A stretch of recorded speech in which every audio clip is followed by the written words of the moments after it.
बहुत शुभ घड़ी है, सत्संग का पावन अवसर है।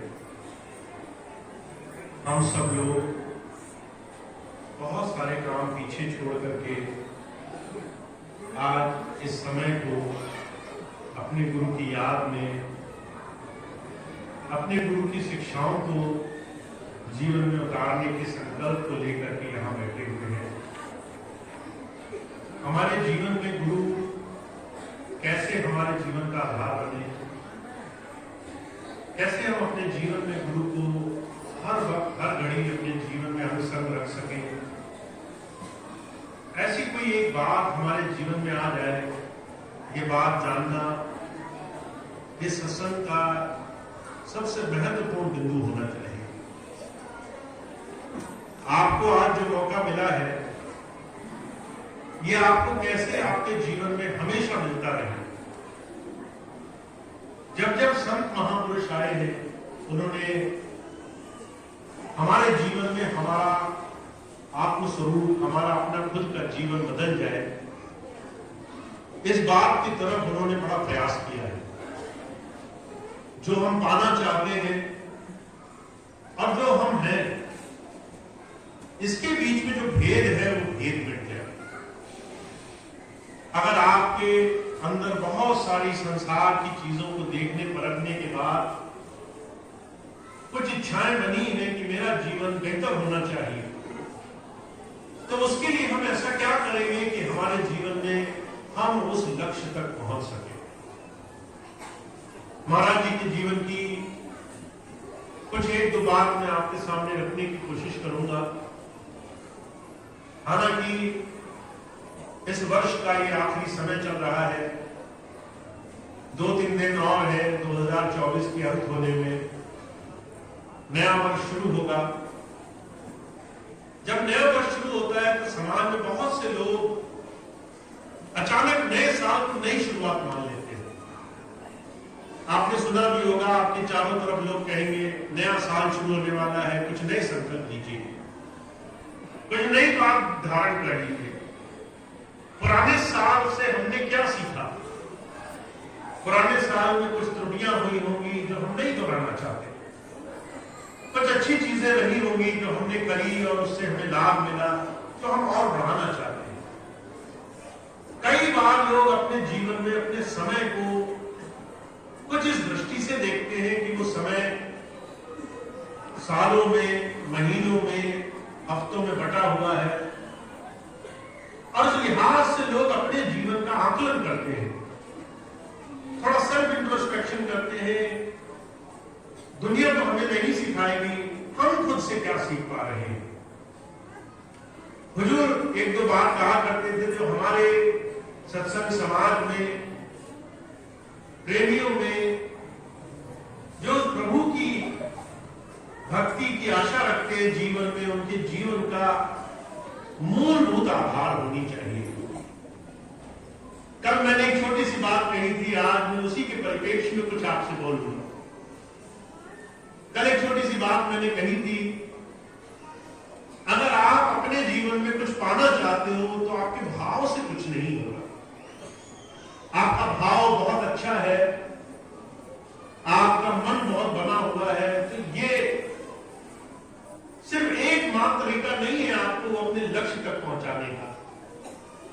मान लीजिए आपका आज मन बड़ा अच्छा है, आप घर जाएं, कुछ लगातार ऐसी घटनाएं हो जाएं जो आपके मन के अनुरूप ना हो, तो आपका भाव बिगड़ जाएगा। अगर आपका भाव बिगड़ गया तो आप क्या करेंगे? क्या आप रास्ता बदल लेंगे? क्या लक्ष्य बदल जाएगा?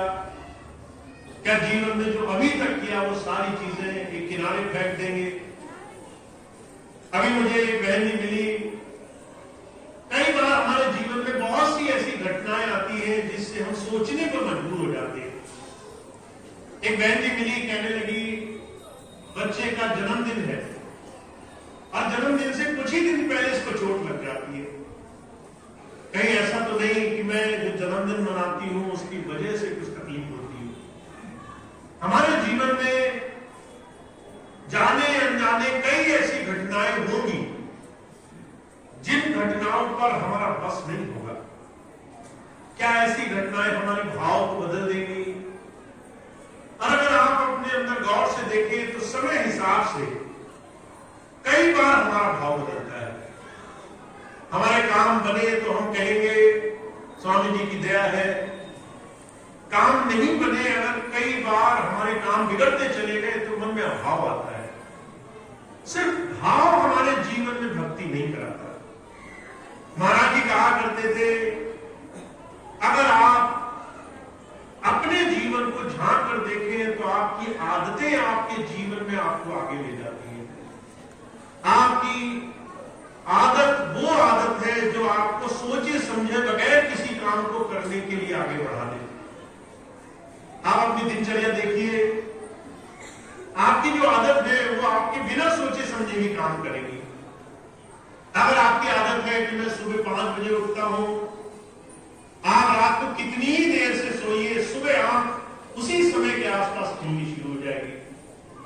आप उठे, अगर आप उठते ही आपकी आदत है आपको घूमने जाना है, पानी पीना है, आपको दूसरे काम करने हैं, वो आदत अपने आप आपके शरीर से वो काम कराएंगे। आपकी आदत है सुबह नहाना धोना है, तभी घर से बाहर निकलना है। कोई लाख कहे कि आप बिना नहाए आज निकल जाओ, आपको अच्छा नहीं लगेगा। आपका मन अंदर से कचोटता रहेगा, आज कुछ छूट गया, जो छूट गया वो करे बगैर अच्छा नहीं लग रहा। पूरे दिन हम वो करते हैं जो हमारी आदत का हिस्सा होता है। हम जो सोचते हैं वो कई बार छूट जाता है। जो आदत में शामिल होता है वो आपके जीवन का हिस्सा रहता है।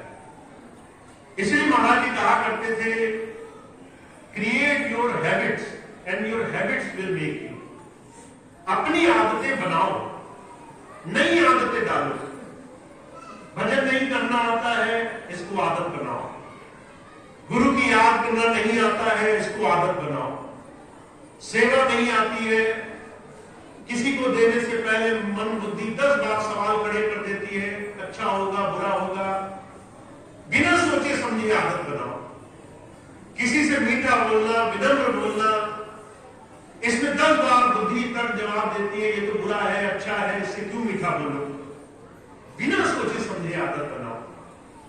हुजूर कहा करते थे, 7 दिन जो चीज की जाती है वो आपकी दिनचर्या का हिस्सा बन जाएगी, और 21 दिन जो चीज लगातार की जाती है वो आपके स्वभाव का हिस्सा बन जाएगी। वो आपके जीवन में आपके अंदर जो होने वाला काम है उसका हिस्सा बन जाएगी।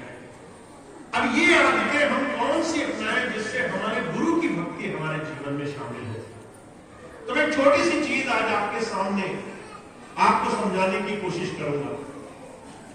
आज पुराने वर्ष का धीरे धीरे समापन हो रहा है। हम कौन सी ऐसी एक चीज आगे लेकर चले।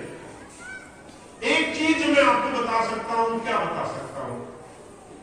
कबीर साहब एक बात कहा करते थे, वो बात आप अपने जीवन में अपना लीजिए। ताप बिन मांगे मोती मिले, मांगे मिले न भी, मांगन से मरना भला, ये साहिब जी। अगर आप कोई चीज मांग रहे हो तो ये जो मांगना है ये आपकी प्रवृत्ति बन जाती है। मांगने से आदमी छोटा है, नीचे अपने जीवन में इस स्थान पर जाकर टिक जाता है जिससे वो कभी भी उस प्रभु की महानता जीवन में नहीं मांग पाएगा। मांगना सिर्फ आप संतों से नहीं करते, मांगना आपके स्वभाव का हिस्सा बन जाता है। अब आप चारों तरफ देखेंगे, हर एक आदमी किसी से कुछ ना कुछ मांग रहा है। हम ग्रस्त में रहते हैं, दूसरे से सुख की उम्मीद करते हैं। मेरे सुख की वजह तुम हो, मेरे दुख की वजह भी तुम हो। अगर मैं दुखी हूं क्योंकि तुम अच्छा व्यवहार नहीं कर रहे, अगर मैं दुखी हूं इसलिए क्योंकि तुम मेरी बात नहीं मान रहे, मेरे हिसाब से नहीं चल रहे, मैं सुखी कब होऊंगा जब तुम मेरे हिसाब से चलोगे, जब तुम मेरे हिसाब से जीवन जियोगे। महाराज जी कहा करते थे, ये कौन सी समझदारी की बात हुई। तुम्हारे जीवन में सुख और दुख दूसरे इंसान के करने से ही संभव है, इसीलिए तुम अपने से ज्यादा दूसरे को नियंत्रित करने में, कंट्रोल करने में लगे हुए हो। तुम्हारे जीवन की शुरुआत तुमसे नहीं दूसरे से हो रही है। दूसरे कैसे जी रहे हैं। जैसे ही तुमने मन में ये मांगने की प्रवृत्ति समझी, कि मेरे जीवन में जो कुछ होगा दूसरे करेंगे, वैसे ही अपने जीवन में आपने एक जो शक्ति परमात्मा ने आपको दी वो उठाकर बाहर